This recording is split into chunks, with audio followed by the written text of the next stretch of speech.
Depuis février 2019, le Conseil départemental de l'Aisne a voté un plan de lutte contre le gaspillage alimentaire et de gestion des déchets verts. Dans ce plan, nous avons 14 actions inscrites qui vont de l'approvisionnement de qualité et durable dans la restauration collective jusqu'au tri des déchets et à la valorisation via des composteurs des biodéchets. L'objectif du département est de diminuer le gaspillage alimentaire de moitié. Nous devrions y arriver d'ici 2025. Pour réduire le gaspillage alimentaire, nous avons mis en place tout d'abord un système de tri sélectif. Les élèves trient leurs déchets et séparent les déchets valorisables qui sont ensuite apportés dans la zone de compostage. J'essaye le mieux possible de varier avec un légume et un féculent en réduisant la part légumes parce que sinon ça sera gâché systématiquement. Là aujourd'hui c'est du gratin dauphinois, des épinards. Il y a 40 kg d'épinards sur 300 enfants, ça fait un peu moins de 100 grammes et ça sera complété avec des gratins dauphinois qui lui sera mieux mangé.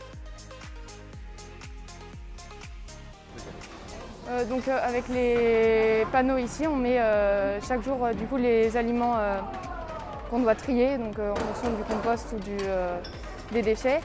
Et on vide nos assiettes, on vide les déchets dans les poubelles et après tous les déchets compostables, on va les donner et ça va être transféré dans un autre sac à part qu'on va pouvoir mettre dans le composteur. On a 6 composteurs. Dans ces composteurs-là, on a 2 bacs où on va mettre les aliments qu'on va récupérer dans un seau. Ces seaux, on va les mettre dans les bacs.